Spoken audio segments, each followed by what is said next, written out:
2.5 hours, and probably you don't want to stay in the building, take it 2.5 hours, come back for 5 hours, and then a couple hours. Okay, go ahead. And Yeah, you can do that. spend Yeah, time it's coming up now.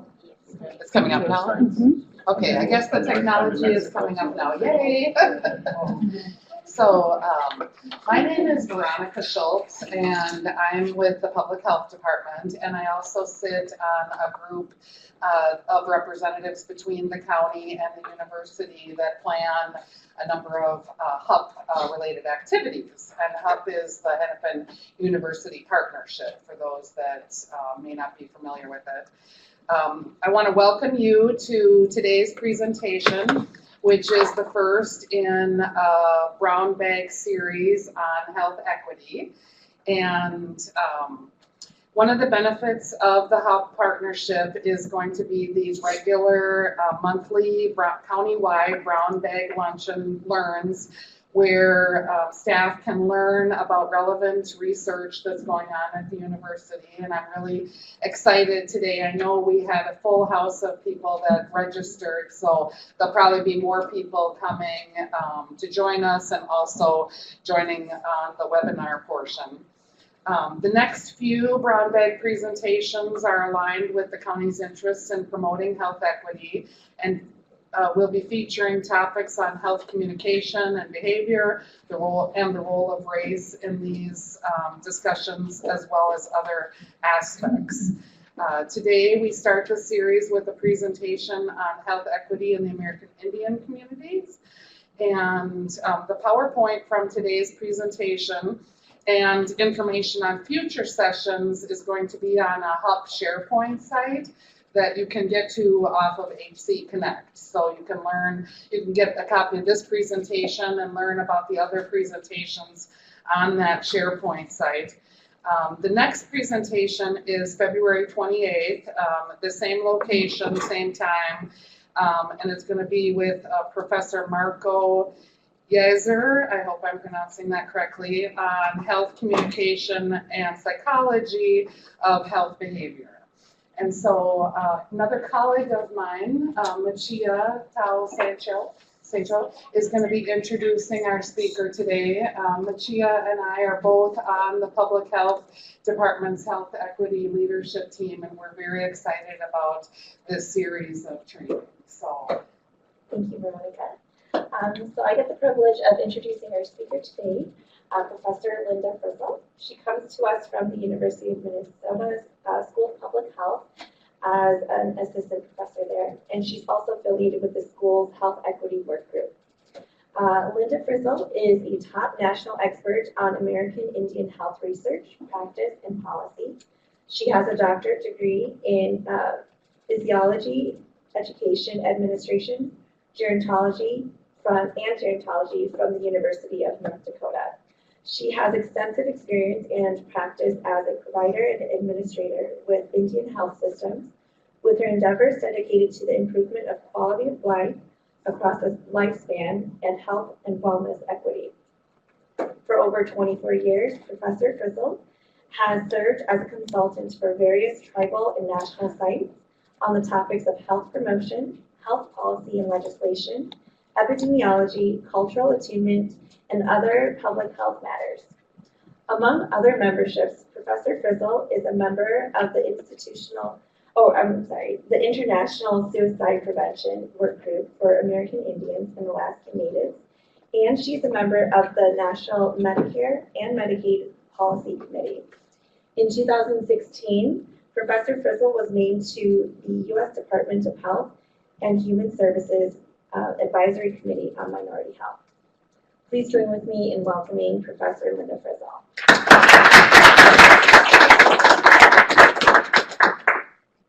Thank you. It's glad to be here. I do have to do a minor correction. 2 Z's, 2 L's. Frizzell. Oh, sorry. So I just have it's my married name. But anyhow, it is kind of humorous whenever you get announced that way. So I should have told you that. Sorry. So anyhow, really glad to be here. A little more, you should know that in my culture it's forbidden to talk about yourself, but I've learned over the years that you don't share some kind of pertinent details people are kind of wondering. So just a little bit, I permanently live on the Leech Lake Reservation. I was a clinic director there for 10 years. And I do consultation all over the country. I worked on the West Coast for about 10 years and so on. I really enjoy the policy and legislative work nationally, and was honored to be one of the writers on the Union Healthcare Improvement 94-437. So with that, it helped me to learn. So we were in groups with lawyers, which I learned a tremendous amount from, and vice versa from those of us that serve on the grassroots level. They learn from us. So I was so happy about 7 years ago, the state of Minnesota, and I was sharing with your colleagues here that the Office of Minority and Multicultural Health, we actually got that name changed because there weren't any Indian folks that would come to minority health. We're not a minority. We're a political group, and so on. Incidentally, we're also not people of color. And so an individual can refer to himself however they choose to, but there's issues with that. And you can understand in a lot of the policy meetings I was in D.C., we have other agencies come in and say, oh no, that's discrimination. But we're a political relationship in this one. So this is just a little overview. I don't know if any of you can claim a CME, CEUs, whatever your continuing education thing is, but if you need more information for this hour's worth of your time, I can get that for you. So, to start from the beginning, who knows where this data came from, but it's estimated there's about 10 million indigenous people in this proper North America. And by the mid-1800s, we've been reduced to 250,000. And there are some things going on PBS now that are telling some of the true stories. And I'm really sorry to say that if you actually knew the truth, you'd be shocked and appalled. My great-grandfather, who was a physician, was given up as a baby because he passed as an army. How, I don't know, because I saw his, my grandmother had a picture of him when he graduated from medical school. Looked like an Indian to me, but for whatever reason, he passed. It wasn't until about the 1970s that it became, I hesitate to use the word fashionable because that may be disrespectful, but more accepting to be an Indian. Still, as I stand here today, huge discrimination issues. And so you can see that our population is growing pretty rapidly. We claim it's one of the fastest in the country. One can argue that. Whenever they change the census to include multiracial, I'm Eastern Cherokee and Lakota and Caucasian. And so whenever they change that to multi-race, the numbers increase greatly. And if you know, certainly looking for a county, if you want to get policy through, let's count. Sorry to say. And then you had secondly that 4-year-old that get mixed up. So that's just kind of the truth. So the way the tribal governments work is it was first established pre-Constitution with the Treaty of Hopewell as between the Cherokee Nation and the federal government in Georgia. And it set precedents. And then there's actually language, and I've got some here for the next couple of slides, in the Constitution. The tribes in the eastern part of the country are mostly treaty tribes. As the aggression increased across the country to the west coast, a lot of those tribes are what's called executive order tribes. So that's just a technicality. Kind of all boils down to the same thing. And there's a lot of other court decisions and so on that we're not going to dwell on. But anyhow, all of the branches of the federal government must, by law, consult with tribal governments if they're asked. Some of the parameters on that consultation are different. It depends on the agency, but they must. So initially, health services were provided by the War Department. Sort of makes sense. It kind of explains a lot. And then the salary for a physician providing services to Indian people was $1,000 a year. At the same time in history, For any other public sector, it's $4,000. So you can imagine the sorts of treatment that was provided. The Snyder Act actually provided the source for the Congress to provide funding for health services. And then in '55, the Transfer Act happened, and it transferred the what turns out to be the Indian Health Service over to the Health and Human Services Department. And it's been there ever since, under the Public Health Act, as you go through those tiers. In 1975, the Indian Self-Determination Education Assistance Act is commonly referred to as the 638. And it was life-changing. And the second one is the one that I was honored to be a part of, and I'll explain a little bit when I get to the other definitions. But there's also other here. It's the Washington Centennial Accord, Oregon, 770 law. Indiana had some. We worked with the state of Minnesota for years and years under a consultation umbrella. Because here's what used to happen. Before we actually changed the law in the Indian Health Care Improvement Act, I get a call as a clinic director from somebody from the health department. Oh, how's it going? Okay, we're getting it done. Okay, thanks.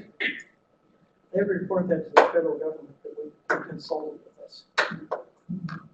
The reason in the current law, I had to talk my legal friends into adding this, that the current law, it says specifically, meaningful consultation.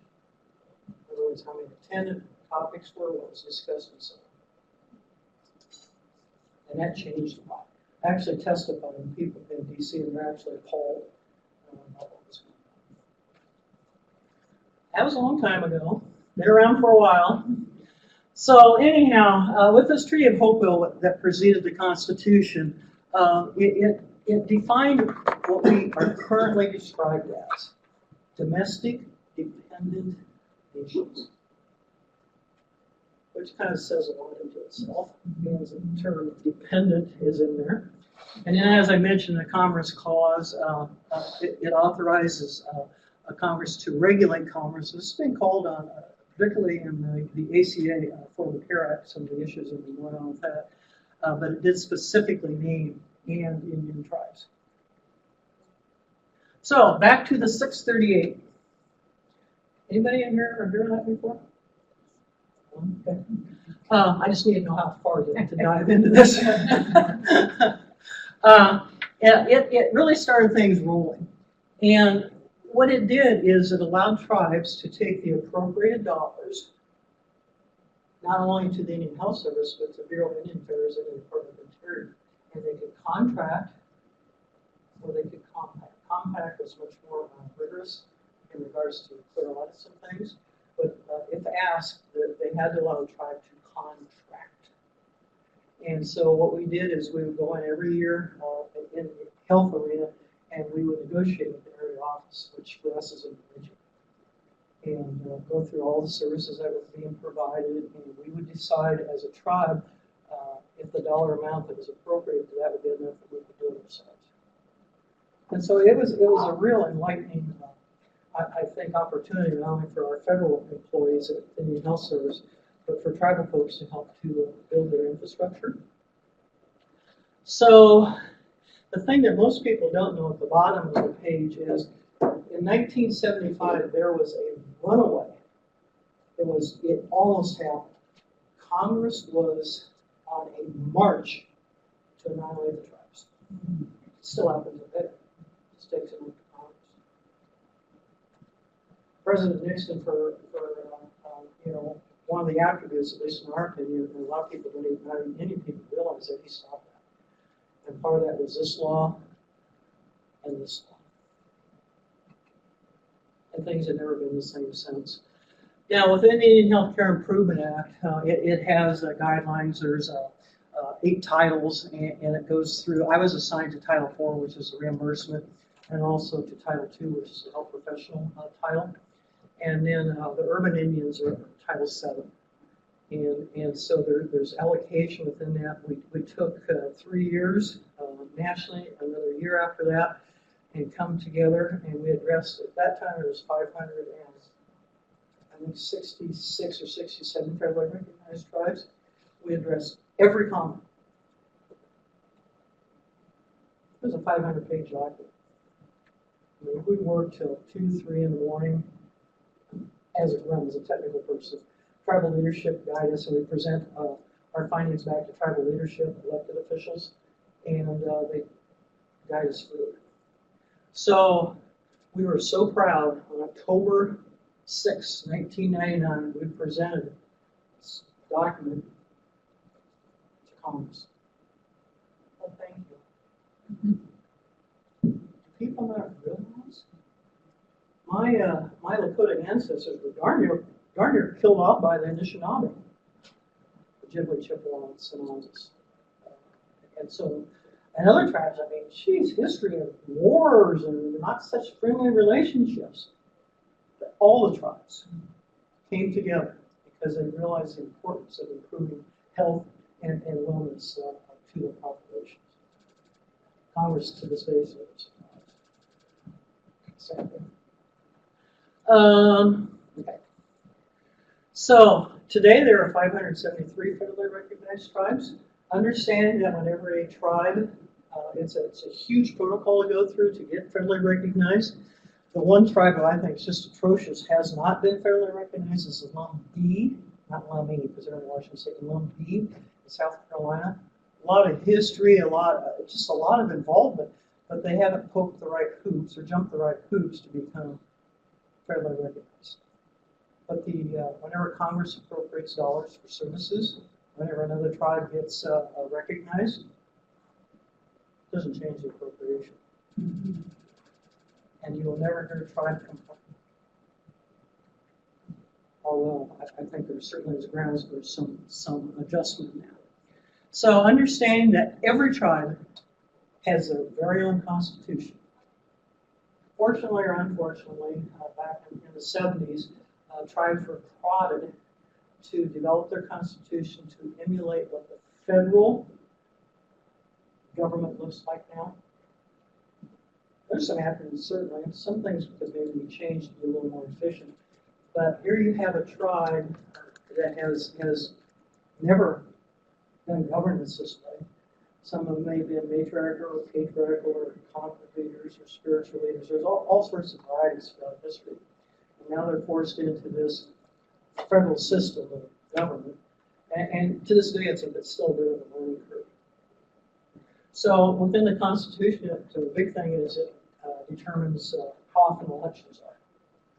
Some tribes are every other year. Some tribes are every year. If you're trying to do some services, sorry, but it's a bit of a challenge because folks have other things that they need to do. So just be aware of that. There are some tribes that are every year. And certainly each tribal government is responsive to their members. Before I do this, to understand, because the Affordable Care Act, we messed up. In the Indian Health Care Improvement Act, we provided 2 definitions. And we are paying for that today. Nobody got it. And so what the feds went with was, if you are a member, an enrolled member of a tribe, you can jump in and out of health plans, you can do what you need. You don't have to, when it was required to have health insurance, you don't have to. If you're an IHS beneficiary, which the definition for that is someone who has Indian heritage and is assumed to have Indian heritage, lives in an Indian community, and participates in Indian activities, you can get direct services in any Indian service facility or tribal facility. So that's the big definition. The concerning part of a lot of my tribal official friends is that generally, just generally, the blood quantum required to become enrolled is 1/4. Some are, 60, some are 80, some are less than that. But the issue is, if the majority being 1/4, understanding that the 1/4 Indian person is another 1/4, the offspring is 1/4. It's just how the genetics go. So I know some tribes that are thinking about changing their constitution, which they have the right to do. It goes through the same process as be decided on, go to a vote of the people, and so on. So that's an issue. The big thing, which is kind of pointed out, the big thing here is that tribal governments are not governed by states. They're deemed to be a subordinate of the federal government and counties as well. American Indians are dual citizens. Within that citizenship, they're citizens of their respective tribe and they're citizens of the United States of America. So they have a choice. And whenever we write legislation, we always ensure that any individual that chooses not to use a tribal or a federal facility, they still can choose whatever they want. So that's where you guys come in. Anyhow, as a clinic director, I've lived on Leech Lake for 44 years now. But there's 4 counties I used to have to deal with, or some are better than others. But the big one being Cass County. We have a really good relationship with them. So everybody benefits because the person's wellness or their health isn't really dependent on their race. It's dependent on all the people that live within there. So the more that we can help our communities become healthier, the better off. So that's pretty much prevailing theory. And the big thing here in dealing with states, in 1997 we missed it. You know, the Balanced Budget Act came through. We had an opportunity to get direct funding, just like what Medicare is right now. We missed it. Right now, all tribes must adhere to the rules and regulations of the Medicaid system of the state. They have to bill through the state. There's a legal language that is passed through because it's 100% federal dollars. The law just changed. It was reinterpreted. I testified in 96, I think, because we wanted services provided through. In other words, if a patient saw me and they wanted to refer him down here to HCMC or whatever, then they came out of contract dollars, which I don't know what confusion with that. But anyhow, it's appropriate dollars. It's a ration limit. That those visits now are deemed to be through. Saved the state about $30 million several years ago. Because it doesn't have, you understand the match, that the feds match, I think it's, I'm not sure, don't quote me, but it used to be 53% and then the other 47 state dollars. And there is a match. Whenever the services are provided through now, it's 100% federal dollars. So it's a real benefit to use the state's coffers for other purposes. Block grants, I have fought with the Substance Use Service Administration for years and years. I cannot find anywhere in the law that sunsets the ability of a tribe, with the exception of Red Lake, that did it back in the 80s, to receive direct block grant funding. The law still states in so many words that if a tribal government chooses for various reasons, generally because we're not satisfied, to receive those block grant dollars directly for substance. We did combine it just for 2 different programs for SAMHSA, and now it's combined. But anyhow, if the tribe were to decide that, they could petition, the state can't stop them, and then those dollars will go direct. Well, SAMHSA's lawyers, surprise, surprise, said, well, no, that doesn't affect anyone. I said, well, show me where. To this day, we've just unfortunately had other big fires that we have to try to keep them alive. So it is something to think about. So block grants are somewhat concerning, and a tribe can still request from the state a collaboration if they choose to do so. The problem is there's not a lot of money within the block grants, but they do use our data from our American Indian population to go into the formula for what they receive. We have a little bit of time for that. So just a little bit of a touchy topic. I'm just trying to warn everybody about this. So this is a map. It's relatively old. I couldn't go through there and count 573 if you wanted to, because I think that map's only 560. But it kind of shows where they're dispersed. And the upper tier of tribes generally have land bases. In other words, there's boundaries. With the exception in this state of the 11 tribes, the Sioux tribes don't necessarily have boundaries like what we do at Beach League and Fond du Lac, Boys Ford, Grand Portage. And so it's the same thing in Oklahoma. My direct lineage is to Eastern Cherokee. In other words, if you notice my maiden name is Bain, spelled that way. And so I don't even want to know, but anyhow, my lineage goes directly back that. But I have a lot of cousins that live in the Oklahoma area. There's no boundaries there. It's just kind of patchwork. Same way within California, they're referred to as rancherias oftentimes. And in the Navajo area and the Toto'odum area, they're often called pueblos. And so they're different terms. So most tribes in the other tier refer themselves as a tribe or family. It's their choice. And it's in the federal records. The Minnesota Chippewa tribe encompasses all the Anishinaabe tribes with the exception of where like in the state. And that's how they're listed.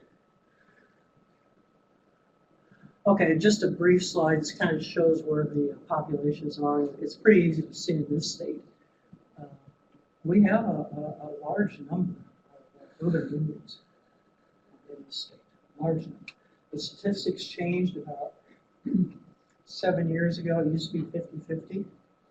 Now we have 30% of American Indians that still reside on the reservations and 70% in urban areas. As an elder, I have some concerns about loss of culture in that area, but understanding people have to survive. And the way that urban Indians survive is quite different than what a tribal Indian that resides on a reservation has. So there's our 11 for this state. They're all federally recognized, of course. And let me explain next about how the system works. So we have the system which we affectionately refer to as the ITU, I meaning Indian Health Service, T meaning tribes and tribal organizations, U meaning urbans. And so the Indian Health Service, of course, is a federal agency.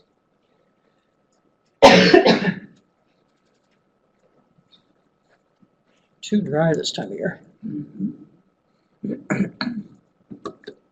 And then we have the tribe component, which specifically includes federally recognized tribes and tribal organizations, not Indian organizations. Right? In other words, membership of the organization is by sanctioned tribal officials. Also understanding that there's elected officials. I mean, I was like so honored. I got requested by the tribal council to come down and do the lobbying with the Midwest Alliance of Sovereign Tribes here to represent them. Well, that is such a huge honor because I'm not an Anishinaabe. You don't even have to be an American Indian. I mean, the council, the government, they decide who they want to be their official. It cannot be just a person who happens to be an Indian. It has to be sanctioned by the governing body. And then lastly, the urban programs, which was 34, the Minneapolis Indian Health Board, which I'm honored to sit on the governing board of, get an embarrassing little amount of money from the Indian Health Service. And so most urban Indian programs, Seattle, Tulsa, Oklahoma City, they're all over the country, do grants. So, within the federal Indian health system, there's 12 administrative areas. We're in the Bemidji area. There's 31 hospitals they're referred to. If anyone ever said, oh yeah, it's a service unit. It's a hospital. Just terminology. And health centers, which are satellite clinics. School centers, which are generally clinics in the 34 urban programs. And these health facilities are located in 34 states. That was it for the whole nation? Now, with the exception, I'm not so great at PowerPoint. Anyhow, this is no longer called Aberdeen area. It's called the Great Plains. Sort of put on a piece of paper and take a picture, which I've been able to do. But so that's how it's divided up, and it's just the way it is. And you see that United Southern and Eastern Tribes, which are represented in Nashville, it's a huge geographic area. There are a lot of tribes there. They sometimes collaborate in consultation with some of the Western tribes, but there's not a big number. They seem to have very substantial infrastructures, and so on.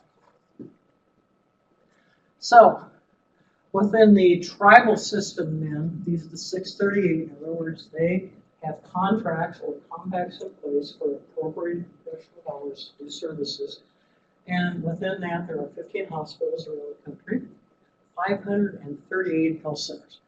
At Leech Lake, we had a service unit, and then the tribe assumed the control of all the other health services. We had 6 satellite clinics located all over the reservation. We even had one in Emoji. And so our vision on how this worked is we have community health representatives, which are now pseudo to public community health workers, sanctioned by the state. Anyhow, with each of the local communities, there's 11 on the reservation. That was the center.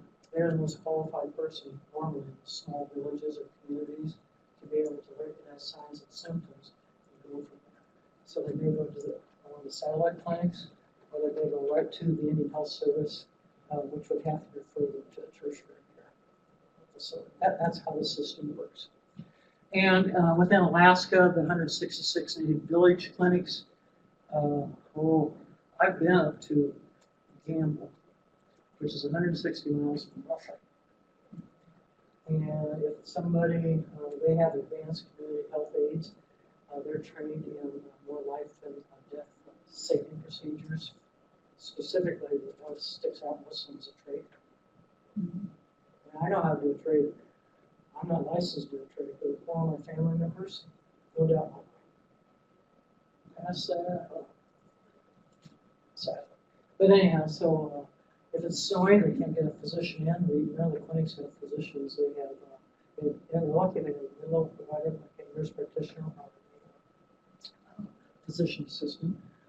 It's a big deal. In my mind, and we have one on the reservation, we converted a concession area, and we had a school clinic. Super duper. You think 100% of those kids weren't eligible for medical assistance? So I had to have permission, had to do a protocol for the whole thing. And then, I don't know what happened. I went out to the West Coast and worked and found out the clinic was closed. So it is what it is. The school, I got to tell you, school clinics are boring. I actually, within the Department of Health a couple of years ago, they had some money they wanted to know what to do with. I think there's 499 school districts in this state. So divide it up. Not everybody even has a school nurse. They'll get sick on their day. And, but no, couldn't do that. I mean, it's a huge service in, I saw on TV. And what they don't tell you, I've been a licensed teacher for 47 years. And to get my license renewed last time, I had to show evidence of mental health competency. I teach that stuff, so it was an issue. Every licensed teacher in the state that got licensed within the last 5 years has to have some sort of competency in mental health. I think that's super. I truly do. They are our best watchdogs. I used to teach signs and symptoms for methamphetamine among youngsters, so they could recognize that and lots of other things. But anyhow, we'll go on now. And then lastly, we have the regional youth substance abuse treatment centers. And the issue with that is getting reimbursed across state lines. It just keeps going.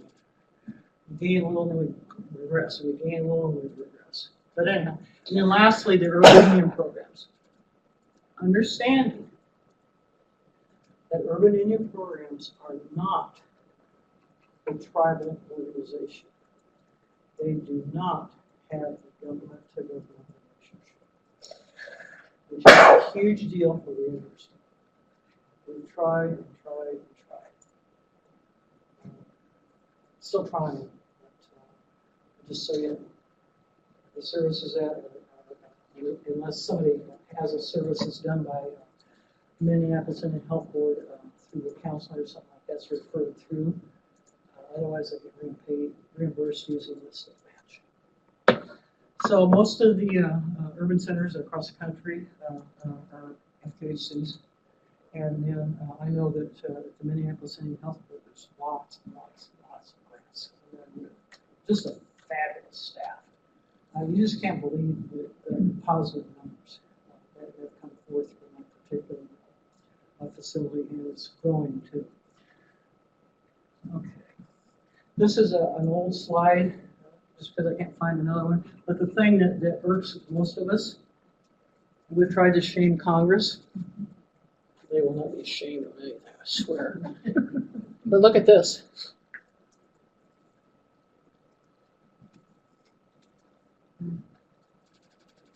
As a clinic director, I used to get calls periodically. Oh, this is such and such a federal prison in such and such area. Could you send us a check? I'm like, excuse me? Well, we got one of your members here. I go, oh, well, what seems to be the issue? Well, we just need you to send us a check. Oh, you know what? I said, I got to have time to do fundraisers. I got to have time to set up this, and then I can maybe provide you some support. Well, yeah, but it's your member. There's a misperception that tribes are rich. I can guarantee you that is not the case. There's a few, about 1%, some on the East Coast and no offense to the South. The offense to the South do so much good with philanthropic endeavors that it's helped all of us in this state. But anyhow, so that's the shame slide. And then to this, as I stand here today, our health status continues to decline. I've always argued if it wouldn't be for our pseudo-public health model that we use, it would be even worse than what it is. And you can see they stopped doing this analysis. And we just nagged on the Indian Health Service used to do it, but we just nagged on it. So we got some from 2013, which are always in the rear, like 5 years. But you can see the changes. My goodness, look at this. I mean, this is 2009 data. Actual data, and it's still awful.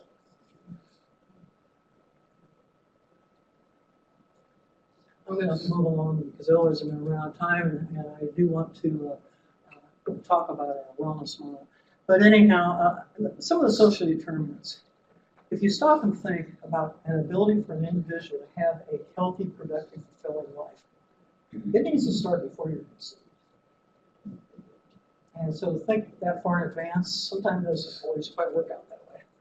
And so you can see the housing, nutritious food, we'll talk more about that. And then the thing I like that Minnesota changed to the health equity model. Every meeting we have at the Memorial Multicultural Committee, oh, we got these disparities. You know how many millions of dollars state of Minnesota spent? You know how far we moved the dial? Seriously. And so I always went on my Cherokee half, if it's a different audience, or my Dakota half, anyhow, I tease people. And so I walk into a presentation, it's like, oh, everybody's and because we're going to talk about health issues. Everybody knows, okay, we're going to be talking about disparities. So I start like, well, how are you able to be here today? Yeah, how about you, sir? How about you? I go, oh, I heard what's going on. What are the strengths within your family that have allowed you? What was the resilience that allowed you to be here today? And that's what I was like, hey, let's get to work then. But seriously, it's just human nature. Who wants to be depressed like that? And so that's what we're working on now. The state is doing the same. And we are changing slowly because, you know, universities move. I like to do things like now, but they don't work that way. So I've learned to be patient. It raises my blood pressure a little, but regardless, we're changing our courses to not include eternal disturbance. Okay. So this asset thing, you've probably read what I've been jabbering to you about all these things that can be done. So let me give you some examples. So let's say we have a lower health status. And so, okay, well, the disparities, well, they got an unhealthy diet, so let's give them more money or give them some of this genetically modified food or commodities. Still like commodity cheese, by the way, but it's illegal to have it. Yeah. Now you can get fresh food and things like that. One of the few advantages of living on a reservation. But anyhow, so what would be the asset? Traditional food. There's a conference it's in September, I think 19th of this year down in Shakopee, and we talk about food sovereignty. So if you have a chance, it's a super conference. Okay, let's go down a little further. Let's talk about racial and ethnic bias and discrimination. Disparity, self-persecution. Certainly. Well, how can we help people be proud of what their heritage is? And let's, and the last one is pretty self-explanatory. Disproportionate poverty and poor education, relocation. You know how tribes are not necessarily on their homelands; they get moved here, there, or everywhere. And so there's huge issues with that. And even the wounded knee animal where they just kill everybody. That's all the problem. I actually live about 30 miles from Battle Point on Leech Lake. The last official Indian war was the Indians won. Short term. There was 3 individuals that gave them, well, some Indian looked at a soldier and oh my, we can have that. So they called up the troops, they shipped them up on the railroad, they put them on barges at the south end of Leech Lake and marched them across. Well, they killed a lot of soldiers. And there's 3 individuals that gave themselves up to take the blame and they were all hung. But then the battle was over. Okay, I love this slide. I kind of pirated this from somewhere. It explains a lot because I don't think the general public gets it. I truly don't. And so we know that in certain health status situations that we got to use the equity and the fairness. We have to prop up things that haven't been propped up. And you know, there are some resiliency features I think the general public could be helped with as well. So what we did in 2016 is I was asked by the National Health Board to do a logic model on health and wellness. It turns out is what our title is. That was my consensus, by the way. So we worked for about 6 months. This model culminated in a meeting in Atlanta, Georgia. 50 people in the room, all day long with my colleague Jamie and I. Whew, man, I was like hit the bed after that. But we did get a consensus on. And so what this represents are the main topics within health and wellness equity. And so the way you read it, come on. See, I had somebody help me. And so I'm just like proud I get to show it. Pass that. But anyhow, so you have to read it. I used to rotate around. Somehow I messed it up. But you read it, access to quality of, and you have each of these bullets.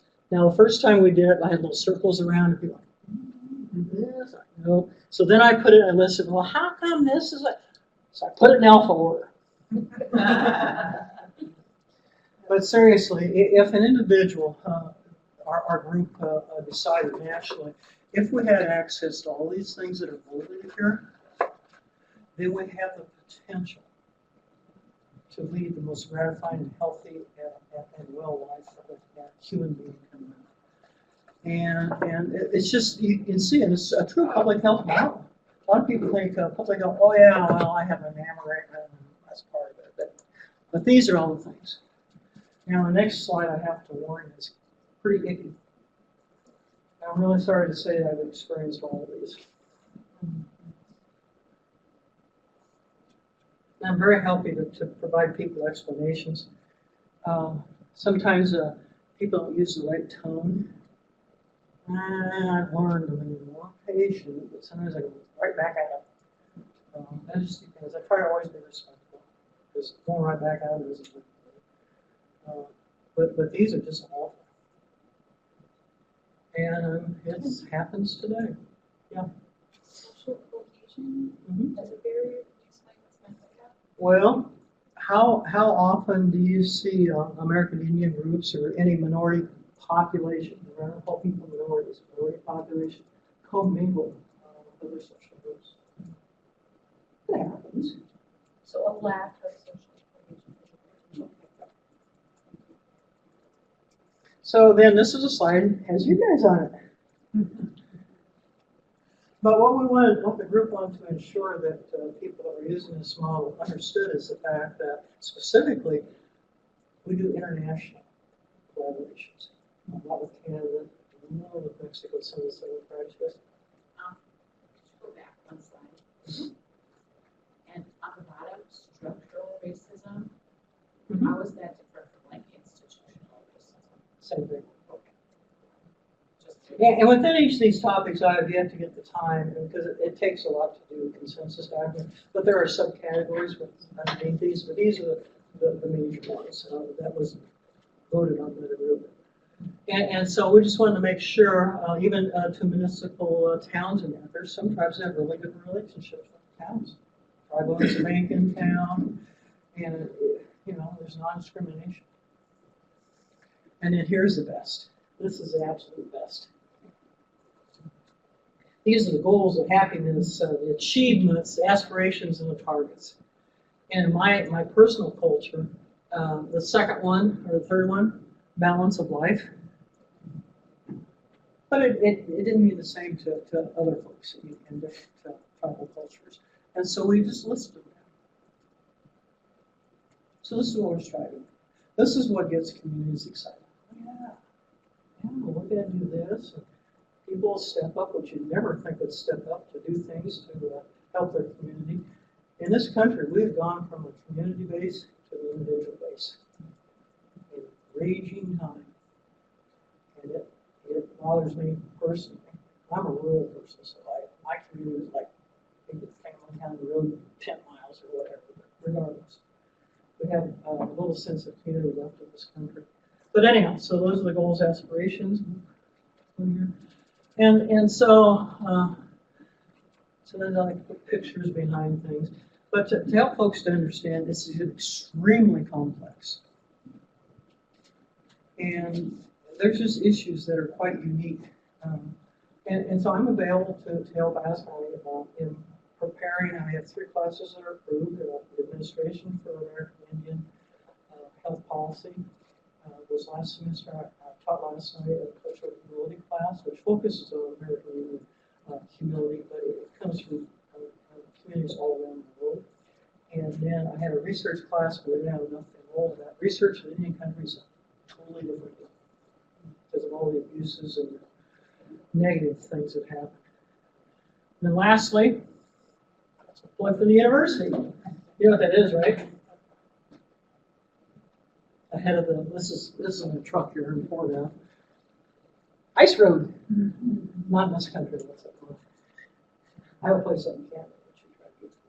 But anyhow, I thought it was like a good, off into not always the sunset, but off into never near to my ice. Okay, so my contact information is on here if you want to get a hold of me. And I think that's the last slide. Question time. Is that PowerPoint available to Yeah. us? Yeah, it's on SharePoint or. Okay. Yeah. So this is it's as squeezed down as I can get it. So I apologize because there's usually lots of questions and more explanation that's needed. But I tried to present an overview and how and I've also asked forgiveness for my attire. I generally try to dress a little more professionally, but it's a challenge to dress these days.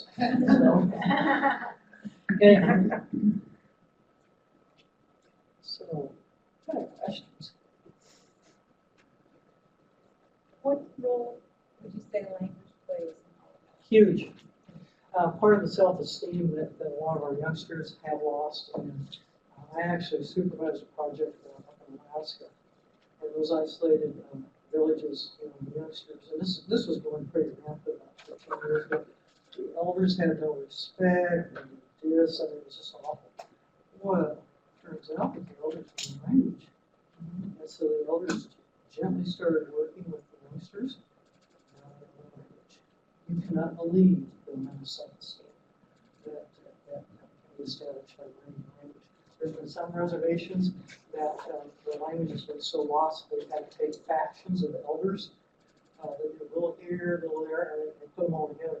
Have you ever been in a room with all elders? I leave because I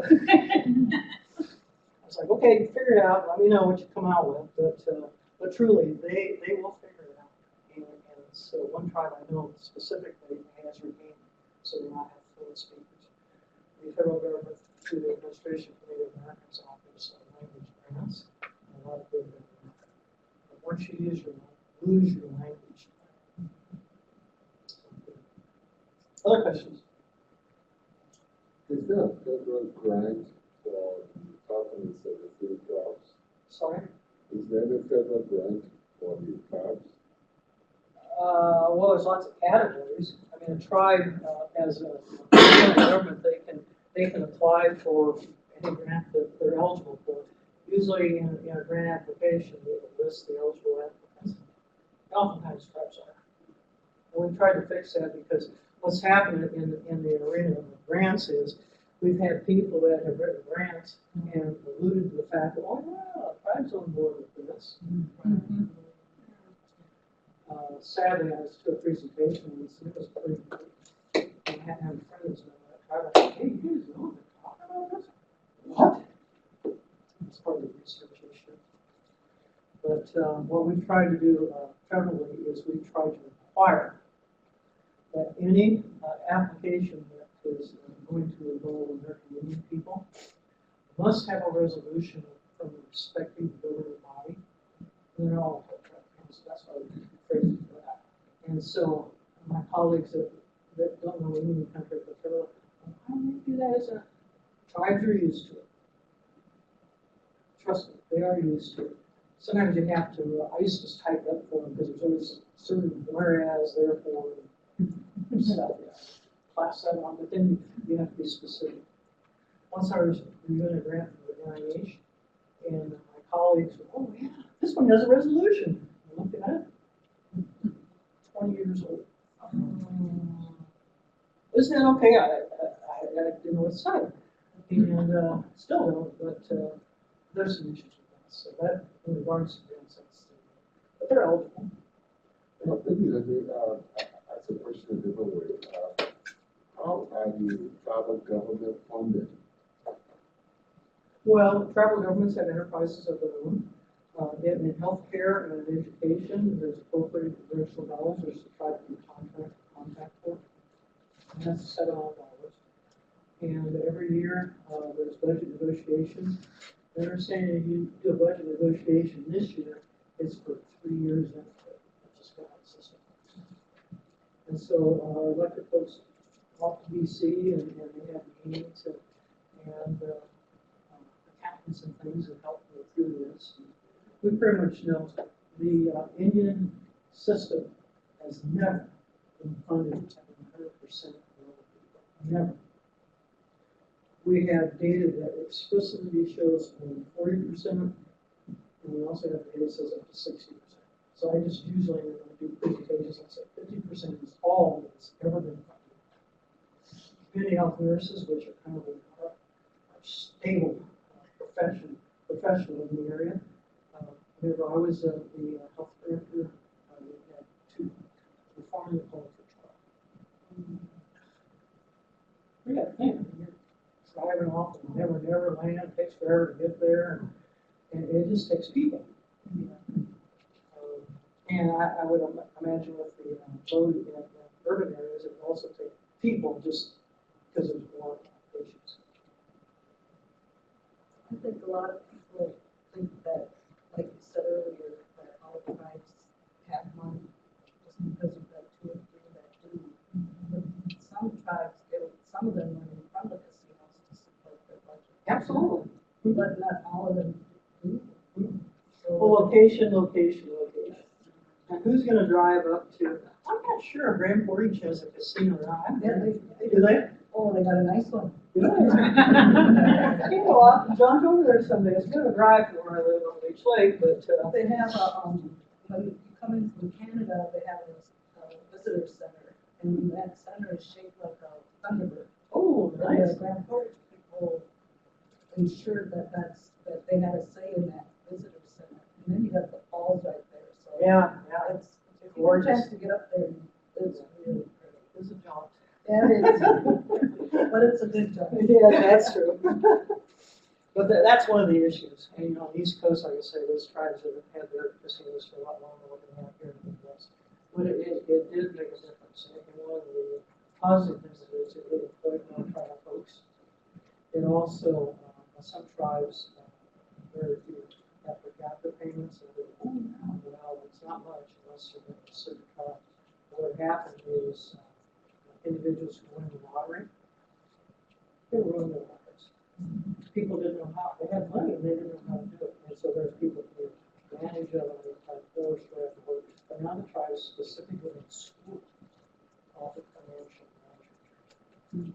So that's, you have a question? Do tribes have taxing authority, or could they add it to their constitution if they don't? Not to tax. There's only two closed reservations in the country. One is Red Lake and one is North Lake. And my property on Beach Lake is a patent deed. We had a title, even though initially it was clear. And so we had to go in and get a patent title. And so you have non-band members which live within the boundaries. And it is private property. So they pay property tax into the I tribe? pay a god-awful amount of property tax. I mean, this is out in the middle of nowhere. I pay $1,000 a month. Wow. I live on a lake. Yeah, I was like, okay, let's just break those people who live on the lake. Seriously, just don't want to get me going. I justify The money then goes to the tribe as opposed to the county? never listen. Oh, so the tribe is not taxed? The county. But it's tribal land.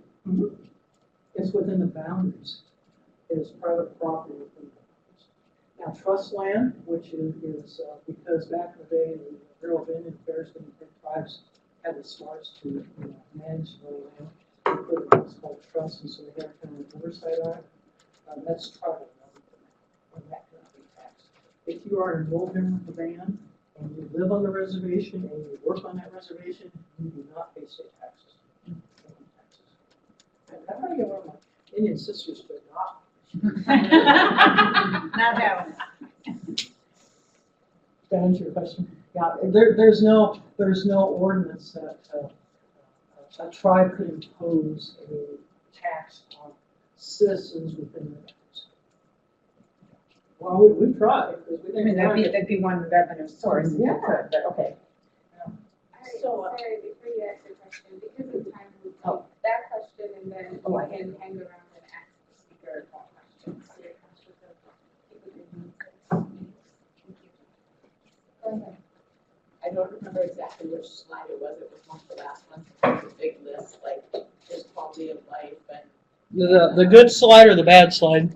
Oh, no, we want the good slide. And then, like, cultural practices being in there, and then you had mentioned something about language, and I'm wondering about traditional medicine practices, particularly by elders, and is that accepted, are those practices, like, accepted and incorporated into the healthcare for Native Americans?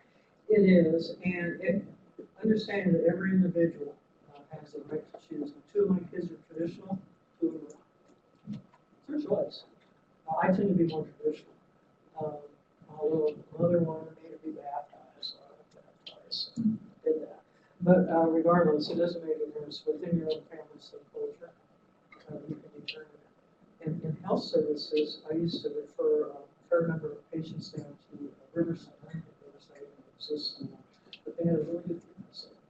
Within their treatment center, they did cultural practices. In other words, they made arrangements with the hospital to shut the smoke and the there's also just a patient. They allowed people to have a fetish. I think at one time they had a sweat apparatus outside. That's really important. And so from what I've experienced over the years, I think the best that we can do for all of our people is, first of all, you allow them to choose. Oftentimes with the advancements that we have in Western medicine, there's an advantage. But if they can choose to do both, and most healers are in it all. Well, good. This is for the betterment of the person. And so, but it's their choice. Are there healers on staff at the health place? I know I'm asking. No, that's a good question. It's a touchy question. Because I'm wondering, like, okay, so you can offer it, but then what's the access to that and how? We can get reimbursed for it. But here's the deal. Traditionally, whenever somebody was providing a healing service, generally a blanket was exchanged or some food or something tangible. And that particular healer, I use the term healer because there's not very medicine man. In my clan, we used to have a medicine man here come back from Canada, and he passed over. And so I was healed. But regardless, he said, okay, well, I give you $20 out of it. Very disrespectful. And so what we have, remember we talked about the 100% federal dollars? That's an all-inclusive rate. And it's determined on a lot of data that's gathered. And it's a little over $300 per account. And so whenever you have that, it's like, okay, so we have an encounter for a bloody nose or whatever else. The person that wants to see the healer, I want to see the $100. Fee for service is still touching. Well, I work with the end of it, but I'm just telling you kind of the sick season of how people think. I mean, I would never disrespect that. Oftentimes I just don't know. So it is practice. And that's why the term spirituality is used as opposed to religion. So you have both. Other questions? It's a very attentive room.